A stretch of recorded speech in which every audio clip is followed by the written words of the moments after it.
Hi guys, welcome to கிருவேனிக் channel. இன்னைக்கு நாம விக்ரமாதித்தன் கதை தான் பார்க்க போகிறோம். இது ஒரு தொடர் கதை, அதனால் வாரத்திற்கு ஒரு பகுதி போடுறேன். இந்த வாரத்தோட பகுதியை பார்க்கலாம் வாங்க.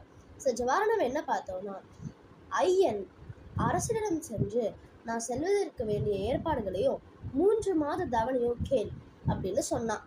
அதோட தொடர்ச்சி இந்த வாரம் பார்க்கலாம் வாங்க. அவளும் அரசனிடம் சென்று அப்படியே சொன்னாள். பெரும்படையையும் செலவுக்கு 2 லட்சம் பொற்காசுகளையும் தந்தான் அரசன். ஆரவாரத்துடன் பஞ்சாக ஐயன் வீமாபுரி நகரை அடைந்தான். முதல் வாயிலில் கட்டப்பட்டிருந்த ஆராய்ச்சி மணியை அடித்தான். அங்கிருந்த காவலரிடம் 1000 பொன் தந்தான். அங்கேயே விருந்துண்டு 2ஆம் வாயிலில் அடியெடுத்து வைத்தான். உடனே அங்கிருந்து 3 பதுமைகள் வெளியே வந்தன. ஒரு பதுமை அவனுக்கு முக்காலி போட்டது. எனக்கு தெரிந்ததை சொல்கிறேன் என்ற அவள் கோட்டைக்குள் இருந்து பேசாமடந்தையின் அரண்மனைக்குள் நுழைய 10 வாயில்கள் உண்டு. முதல் வாயிலில் ஆராய்ச்சி மணியும் வீரர்களும் இருப்பார்கள். மணி அடித்ததும் வீரர்கள் வந்து 1000 பொற்காசுகளை பெற்றுக்கொள்வார்கள். பின்பு இன்னொரு பதுமை அதில் அவனை அமர வைத்தது. 3ஆம் பதுமை அவன் தலையை மொட்டையடித்தது. தோல்வி அடைந்த அவன் ஏமாற்றத்துடன் தனபதியிடம் வந்து சேர்ந்தான்.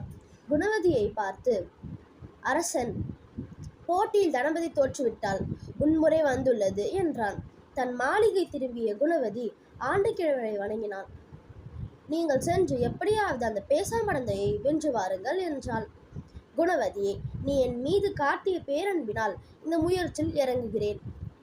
அரசரிடம் சென்று 45 நாட்கள் தவணையும் 2000 பொற்காசுகளையும் வாங்கி வா என்றான் கிழவன். அவனும் 2000 பொற்காசுகளுடன் திரும்பினாள். பொற்காசுகளை பெற்றுக்கொண்ட கிழவன் இருமிக்கொண்டே அங்கிருந்து புறப்பட்டான். காடுமலைகளை கடந்து வீமாபுரி நகரை அடைந்தான். அந்த நகரை வேடிக்கை பார்த்து கொண்டே விக்ரமாதித்தனாகிய கிழவன் வந்தான். அங்கே 16 தெருக்களுக்கு நடுவில் பேசாமடந்தையின் அரண்மனை இருந்தது. அதன் முதல் வாயிலில் ஆராய்ச்சி மணி கட்டப்பட்டிருந்தது. அங்கிருந்து புறப்பட்ட அவன் கடைத்தெரு வழியாக வந்தான். ஒரு கடையில் பட்டி சில்லருடன் சதுரங்கம் ஆடுவதை கண்டான். ஒருவரை ஒருவர் பார்த்து இருவரும் பிறர் அறியாமல் சைகை செய்து கொண்டனர். நகரின் ஒதுக்குப்புறமான இடத்திற்கு சென்ற கிழவன் தன் பழைய வடிவம் எடுத்து விக்ரமாதித்தனானான். சிறிது நேரத்தில் பட்டியும் அங்கு வந்து சேர்ந்தான். இதுவரை என்ன நடந்தது என்று இருவரும் விசாரித்துக் கொண்டனர். விக்ரமாதித்தனை அழைத்து கொண்டு தானே தங்கியிருந்த வீட்டிற்கு வந்தான் பட்டி. வீட்டுக்கார கிழவியிடம், இவர் தன் தமையனார், சில நாட்கள் இங்கே தங்குவார் என்றான்.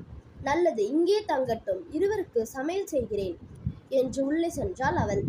கிழவி பார்க்க வேண்டும் என்பதற்காக விக்ரமாதித்தன் பொற்காசுகளை குவியலாக வைத்து எண்ணிக் கொண்டிருந்தான். வெளியே வந்த கிழவி, இவ்வளவு பொற்காசுகளா என்று வியப்புடன் கேட்டாள். பாட்டி பேசாமடந்தையை திருமணம் செய்து கொள்ள என் தமையனார் வந்திருக்கிறார். போட்டியில் கலந்து கொள்வதற்காக 1000 பொற்காசுகளை தனியே எடுத்து வைக்கிறார் என்றான் பட்டி. ஐயோ, இந்த முயற்சியில் இறங்க வேண்டாம். உங்களை பார்த்தால் என் மகன்களை போல இருக்கிறீர்கள். அந்த பேசாமடந்தையை பற்றி எனக்கு நன்கு தெரியும். இதுவரை எத்தனையோ நாட்டு அரசர்கள் போட்டியில் கலந்து தோற்று மொட்டையடிக்கப்பட்டு அவமானத்துடன் திரும்பினார்கள். அந்த நிலை உங்களுக்கு வர வேண்டாம். போட்டியில் வெல்வது இயலாத செயல் என்றாள் கிழவி. பாட்டி, போட்டி அவ்வளவு கடுமையானதா? பேசாமடந்தை எப்படி எல்லோரையும் தோற்கடிக்கிறாள்? உங்களுக்கு ஏதாவது தெரிந்திருந்தால் சொல்லுங்கள் என்று கேட்டான் பட்டி. விருந்து பரிமாறப்படும். அதில் வெந்த சோறும் வேகாத சோறும் உரித்த பழங்களும் உரிக்காத பழங்களும் இருக்கும். அதை உண்ண வேண்டும். 2ஆம் வாயிலில் 3 பதுமைகள் உண்டு.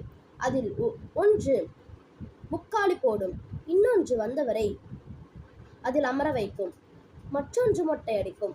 இதை கடந்தால் 3ஆம் வாயிலில் 2 மல்லர்கள் இருப்பார்கள். மற்போரிட்டு அவர்களை வெல்ல வேண்டும். 4ஆம் வாயிலில் குரங்கு உண்டு. 5ஆம் வாயிலில் புலி உண்டு. 6ஆம் வாயிலில் பெரிய கிணறு உள்ளது. அதை தாண்டி சென்றால் 8ஆம் வாயிலில் சேறு நிரம்பிய வாய்க்கால் இருக்கும். அதில் இறங்கி கடந்தால் அங்கே நத்தை ஓட்டில் தண்ணீரும் ஓலை சுருகளும் இருக்கும். அந்த தண்ணீரை கொண்டு கால்களில் ஒட்டியிருக்கும் சேற்றை எல்லாம் தூய்மையாக கழுவ வேண்டும். நத்தை ஓட்டில் பாதி நீர் மீதி இருக்க வேண்டும். Bye guys, please like and subscribe.